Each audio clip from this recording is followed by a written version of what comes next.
Joining us right now is our Valley economist and president of Rounds Consulting, Jim Rounds. Jim, always good to have you on the program. Thank you so much for joining us via the video connection. For those watching on our YouTube channel, KTAR News on YouTube, you can see Jim's prettiest of the three faces on that screen. Jim, the first question, why is it we're not seeing the doom and gloom? I mean, I keep hearing that the recession is coming, and a lot of us still have this freshness of the Great Recession in our minds, and we think this is going to be horrible. When's it coming? I mean, for Pete's sake, it's like the weatherman. Keep telling me the storm's coming, and I keep battening down the hatches, and it's not coming. I know. When's it going to rain, right? Yeah. Right now, I mean, I can give my own opinion, but economists across the country are thinking there's about a 50% chance it'll happen this calendar year. Obviously, with the way things are going, the rest would think it's going to happen next year. There's probably a couple of outliers that are politically biased that are saying we're never going to have one. But that's what we're looking at. I think it's probably going to be more likely next year, but I think it's going to creep up on us. And you're seeing that in some of the data. What data, Jim? Why does it feel like, I mean, since COVID, we've been talking about, hey, we're going to be in this recession. We had Liberation Day early in April, and we thought, hey, end of this year, early next year. And we just heard you say again, hey, 50% chance, end of this year.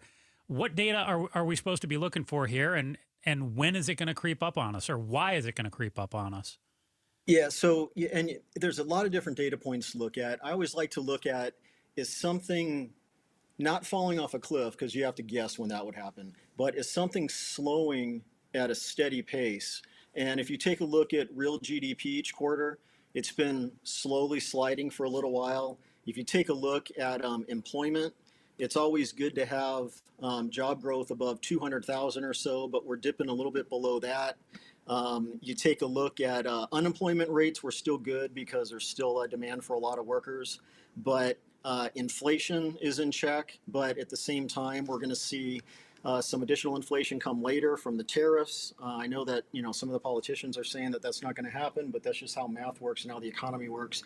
So all the different data points that I look at, to make a long story short, is they're all slipping a little bit, and they're going to slip over the rest of the next few months, probably, because there's a pattern here.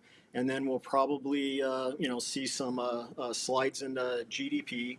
But when you look at a recession, you got to look at income, you got to look at production. There's a lot of different things. It's not just 2 consecutive quarters of declines.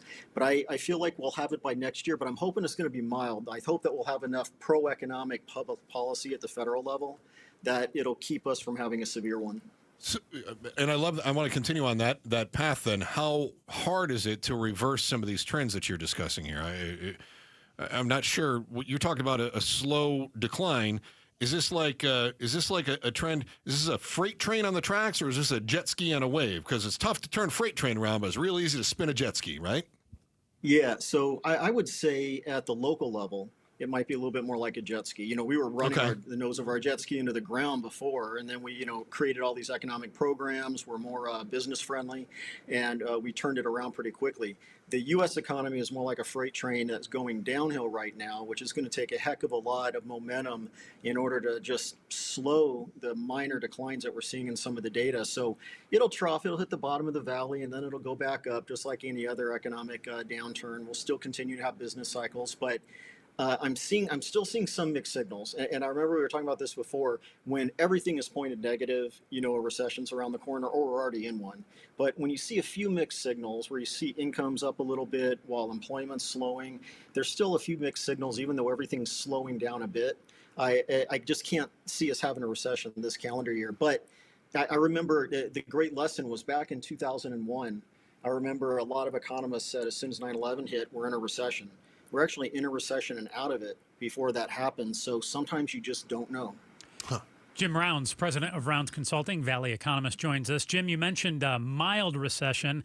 Get out the crystal ball. What does that look like for us? Unemployment, for instance, right now we're around 4.2%. Mild recession, you think we get to 5%, 7%, 10%? How mild will a recession look when it comes to unemployment?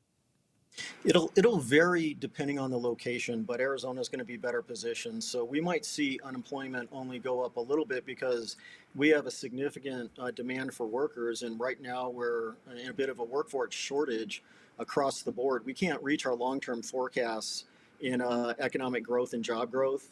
at the current production of workers and what we're importing right now. So we're probably not going to see that many job losses. The state, doing the math, you need about $1 billion to $1.5 billion to get through a recession without having to cut budgets or raise taxes. That's what they have in the rainy day fund, that extra bank account for times like this. So I think Arizona, it's not going to be too bad. I think we're going to lose very few jobs. It'll probably be lower income jobs. And the bigger risks are related to some of those big public policy decisions like Medicaid cuts, whether or not we're going to have significant tariffs that continue for a long time, or if this is just part of some negotiating tactic and we don't fully understand all the background right now. So some of it's going to depend on what the federal government does as well. Jim Rounds is a Valley economist and president of Rounds Consulting. If we do see a recession, whether that's a mild recession, a medium recession, or a hot recession, I went with the Taco Bell scale there instead of, mild or whatever. It was good. It was Thank good. you. Appreciate that, Jim. I thought if anybody, you would appreciate it. What is the biggest risk to Main Street on this? And I'm not talking about mom and pop shops. What's the biggest risk to me if we have a recession? What is the biggest concern that Joe Blow has if we do see a downturn? Well, you'll see the stock market slide a bit. If you're currently buying and you're not near retirement, it just means you're going to be buying more stocks. Your 401k is going to be adding more to it than it otherwise would. But that could be a good thing, right? Well, it'll allow you to buy into it. Okay. So, we don't care what the prices are right now. We care what the prices are when we're going to need the retirement funds. So we'd rather them be lower so we can buy more. But if you're at retirement, I would be a little bit nervous just because of everything that's been discussed. And job loss would be the biggest risk. Obviously, that would be the thing that would impact households the most. It would impact me the most. You lose your job, that changes your whole life. Yeah. But in terms of just some of the other numbers, I'm really worried about the tariff issue and the extent that it's going to push prices up. If isn't some miracle, the great tariff miracle of 2025 happens and we see a movie made about it later, it's going to have to be something that extreme for us not to see some of this inflation, and that's going to impact lower income individuals. So it depends on where you are on the income ladder, and it kind of depends on where you are in terms of are you close to retirement or not. Jim Rounds, you mentioned inflation going up, but if we have inflation going up at the same time we have a recession, doesn't that push us into stagflation? That sure does. And I had to dust off that word not too long ago because it's one of those things that hardly ever comes up. But you have high inflation in a depressed economic period. What does the Federal Reserve Board do? Yeah. If it has high inflation, you don't want to be furthering that, but you got to help with the economy as a whole. So we have to be real careful. Now, the only reason we would have stagflation is because of the tariffs, though. So if it's a choice, we're choosing to do this. If we choose to back away from it some, maybe we can avoid the stagflation. Maybe it'll be halfway there or something like that. But it doesn't seem like it, because what I'm hearing from the politicians at least is, oh no, other countries are paying these things. It's like, no, we're paying them. We're already seeing higher car prices. You don't have to be getting a brand new car that's coming from Germany in order to see higher prices, because there's more demand for domestic vehicles, which is going to push those prices up. So across the board, whether you're getting a car, a Nintendo Switch 2, or whatever they're calling it, whatever it is, prices are at least going up a little bit. We'll start to see that at a mild level on the inflation numbers. And then if nothing is done by the end of the summer into fall, we'll probably see that jump up a bit. Jim, I'm continuing to see the stories. Buyer's market in Arizona, buyer's market in the Valley. Chris and I have been talking about this a lot lately. Chris is constantly looking for prices to keep falling. He wants to be a buyer, wants to get a house again.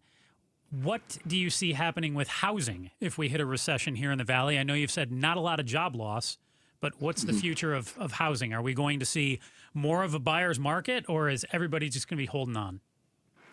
Well, we may see, if inflation isn't too bad, we may see the Federal Reserve Board lower rates, and that's going to heat up the housing market a bit. We're going to have to produce a lot more in order to impact prices in terms of it being more affordable. I just don't see the Federal Reserve Board making significant changes. So we might be locked into this period where, compared to historical mortgage rates, 6.5% is still extremely good. My first mortgage was around 7.5%, and I thought that was just a smoking deal compared to what others were getting a couple of years before. So it's all relative. But I'm just not sure we're going to see that relief. We're going to have to build a lot more homes. We're going to have to get clever with public policy.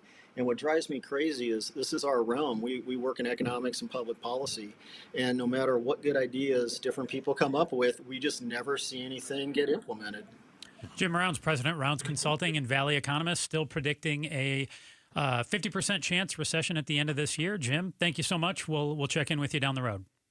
All right, take care. Thanks for watching The Chris and Joe Show. Click to see more from Chris and Joe and tap the button in the middle to subscribe to KTAR News.